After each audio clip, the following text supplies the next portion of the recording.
नमस्कार, मैं हूं साक्षी। आप देख रहे हैं अनुभवी आंखें न्यूज। खबर भी असर भी। आइए देखते हैं बिहार की ये खास रिपोर्ट। बिहार की राजधानी पटना में पप्पू यादव बिहार सरकार पर खूब गरजे। उन्होंने कहा कि बिहार सरकार गांजा पीकर सो गई है। आगामी विधानसभा चुनाव नजदीक आता जा रहा है और ऐसे में नेताओं द्वारा वार और पलटवार का दौर भी शुरू हो गया है। बता दें कि जन अधिकार पार्टी के राष्ट्रीय अध्यक्ष पप्पू यादव ने बिहार और केंद्र सरकार पर जमकर निशाना साधते हुए कहा कि जिस तरह पूरे बिहार में बाढ़ से लाखों लोग प्रभावित हैं, हजारों लोग बेघर हैं, राजधानी में मौत का तांडव चल रहा है, विधवाओं और छोटी बच्चियों के साथ रेप की घटनाएं आए दिन बढ़ती जा रही है, लेकिन हमारी बिहार के सरकार मुख्यमंत्री नीतीश कुमार गांजा पीकर सो गए हैं। उन्हें थोड़ी सी भी जनता की परवाह नहीं है। वे सिर्फ चुनाव की तैयारी में लगे हुए हैं। आखिर आम जनता की पीड़ा कौन सुनेगा? बिहार सरकार गांजा पिए हुए है। क्या कुछ उन्होंने कहा, देखिए इस रिपोर्ट में। हवस की शिकार होकर मार दिए जाते और वो भी वीडियो के साथ। आपको आश्चर्य लगेगा,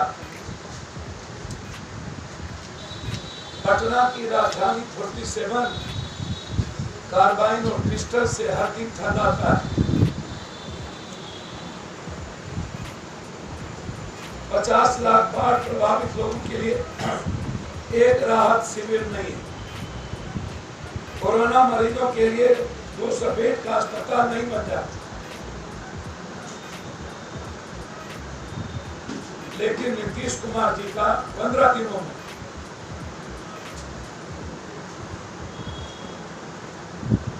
कोरोना मरीज के उपचार के लिए नहीं, चुनाव प्रचार के लिए 2 दर्जन से अधिक cassette, AC, SD sound system आदि से सुसज्जित 2500 लोगों की क्षमता वाला जदयू का स्मार्ट चुनावी हॉल 15 दिन में तैयार हो गया।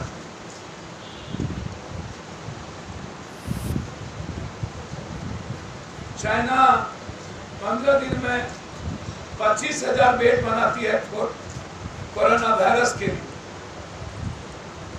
और बिहार में और देश में देश के प्रधानमंत्री और नीतीश कुमार या दोनों व्यक्ति, एक तरफ चुनावी स्मार्ट हॉल बनता है और दूसरी तरफ 4 बार नए नए ड्रेस से मोर को लेके घूम रहे हैं।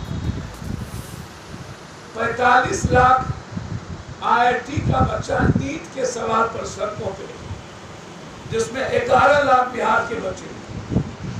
एक इतना ना बिहार सरकार गांजा पी के सो जाता है कि उनको 10 लाख बच्चों नीट IIT के नीट के बच्चों, SSC के बच्चों का कोई होश आवास नहीं रहा।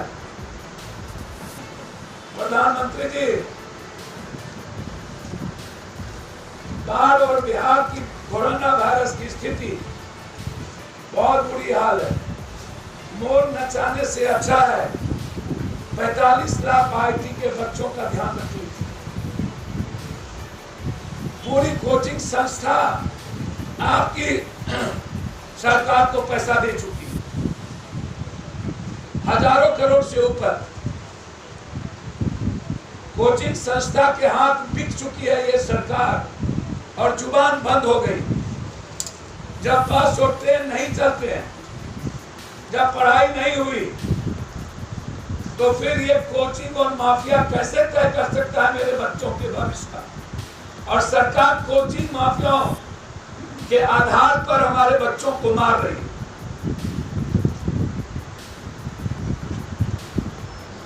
इससे बड़ा दुर्भाग्य क्या हो सकता है हिंदुस्तान में? हमारे देश में हमारे बच्चे परेशान, बेहाल, और कोई सूद लेने वाला। तीसरा, सुशांत सिंह के केस पर राजनीति तो हो रही है, लेकिन बिहार के 21 डॉक्टर जो मरे हैं उस पर कोई बोलने को तैयार नहीं, ऑन ड्यूटी मरे हैं। और ये सवाल सुशांत सिंह का केस अब सीबीआई को चली गई, अब कोर्ट की मॉनिटरिंग में, और दोनों पक्ष से जो निर्दोषी हैं उन पर सीसीए एक्ट लगाया जाए और जो निर्दोष है उसको दंड न किया।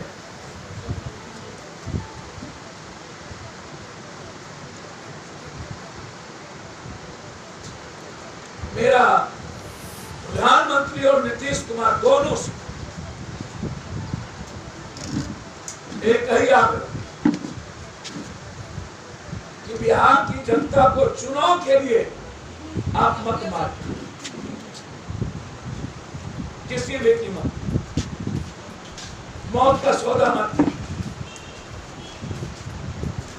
और अंतिम सवाल यह है, जब कोविड-19 का एक लॉ आया और कैबिनेट डिसीजन के बाद आप सोशल डिस्टेंस पर केस कर रहे हैं, लोगों आवाज नहीं उठेगी, तो बगैर उस लॉ के उठाए बगैर आप चुनाव कराने की प्रक्रिया की शुरुआत नहीं कर सकते। एक तरफ सोशल डिस्टेंस और दूसरी तरफ एमएलसी और लोकसभा का चुनाव नहीं होगा, और तीसरी तरफ बूथ और भी बनेंगे, 1000 से ज्यादा नहीं लगेंगे, और बाहर से आधी बिहार से ज्यादा प्रभावित इलाका बूथ कमेटी में समय लगेगा, और चुनाव आयोग लगातार जब जांच चल रही और जांच गलत तरीके से बिहार की चल रही है, तो फिर चुनाव करवाने के लिए इतना उतावलापन क्यों? क्या चुनाव आयोग कानून को दांव पर रखेगी? क्या चुनाव आयोग संविधान से ऊपर है? क्या चुनाव आयोग हमारे डेमोक्रेसी को समाप्त करेगी? ये सवाल हमारी पार्टी का है। अंत में मैं धन्यवाद दूंगा राहुल जी को। आपके दल में जो बीजेपी की सीट थी, मैं उसको समझने में, चलिए आप देर की, आपको बधाई। इस बीजेपी की बी टीम को निकालिए और भारत और बिहार को बचाने का कदम बढ़ा। धन्यवाद। बता दें कि बिहार में विधानसभा चुनाव बिल्कुल करीब है, ऐसे में सभी नेता ताबड़तोड़ हमले भी कर रहे हैं। तो आज के लिए इतना ही। हमारे साथ बने रहिए और खुद को रखें अपडेट। तो देखते रहें अनुभवी आंखें न्यूज, और हाँ, पढ़िए भी अनुभवी आंखें अखबार। हमारे वॉलंटियर सदस्य बनिए और आधार कार्ड, वोटर कार्ड की फोटो कॉपी भेजते हुए हमें इस नंबर पर कॉल कीजिए 8826227802। लाइक और सब्सक्राइब करना ना भूलें दोस्तों।